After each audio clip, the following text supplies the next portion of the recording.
Taking care of a loved one can pull a lot out of you, and it did. Drenched, tired. I felt as though I had nowhere else to turn.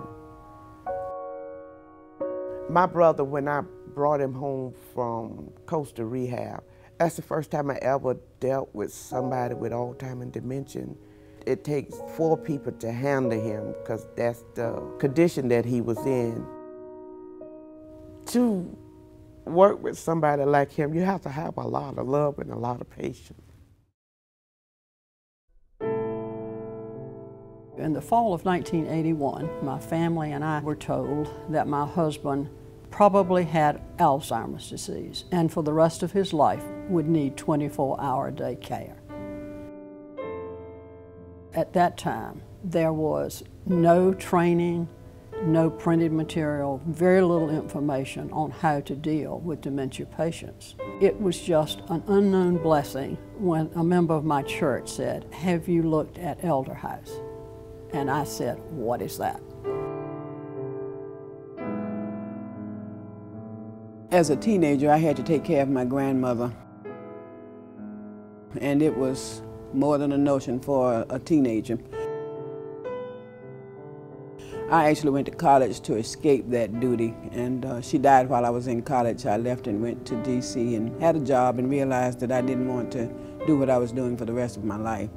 I moved back to Wilmington to start Elderhaus, and we started at St. James Church through the help of Judge and Mrs. Fox. We were able to get it rent and utility free for 2 years, so that was about the best launching pad I could have in Wilmington. If it was not for Elderhaus Pace, I would have to put him in a nursing home because I couldn't do it no longer.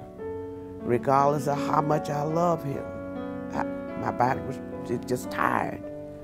It's tired.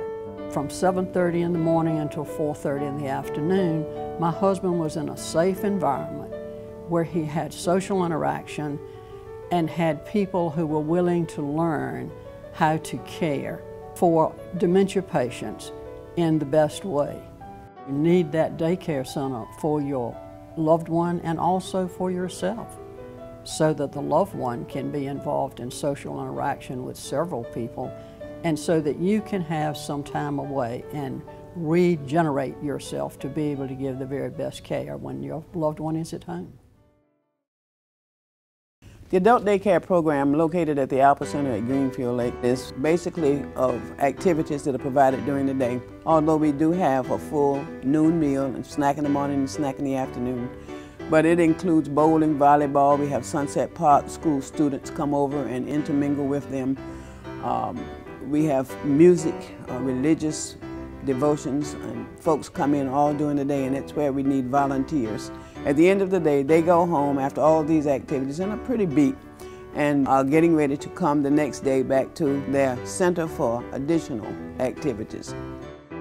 The PACE program is one that is designed for all of the objectives of the team to be met, because everyone on the team is buying into what the physician and the team members, be they drivers, CNAs, or cooks, have determined are the needs of the clients. The PACE program uses the Adult Day Health Program as a core, but it provides 24-hour care, if needed, in the home through contractual arrangements with other providers. Parts of the PACE program that are not available at the Adult Day Care and Adult Day Health Program include occupational, speech, and physical therapy, among other things. There is a nutritionist who, for both programs, determines what is the proper amount and proper types of foods for them to eat. But there is a full clinic at the PACE program with several exam rooms, and these people are monitoring the health of the participants all day long because there are changes that often occur during the day. That sounds pretty good. Medications are provided free of charge if they are a Medicaid client. One does not have to pay for any medications at all. Elderhaus is fortunate to be able to have a fleet of vehicles to provide transportation and have an extensive transportation program for PACE and a little more limited transportation program for adult day care because many of their caregivers bring them in. Our families think we are heroes. We actually think they are heroes because they have decided to try to keep their folks at home and out of institutions as long as possible. We think they are special people, and because of that, our staff is dedicating their lives to taking care of these people's family members. So we are indebted and honored to have served as many people as we have. They went beyond what I had expected them to do. Words is not enough to thank them for what they have did for him. I just thank God for them. We were so pleased that the wonderful staff at Elderhaus and I together had this opportunity for 4 years to have on-the-job training in learning how to deal appropriately and lovingly with dementia patients. And for that, we will always be grateful. This has been a labor of love pulling together this event tonight. Everybody who's worked on it has really had a ball doing it. We hope that you will continue to support Elderhaus. We're glad that you came because you are all a part of Elderhaus. We could not have made it this long without you. Thank you for coming this evening. We hope you've enjoyed it so far and hope that the rest of the evening will be entertaining for you. Thank you very much.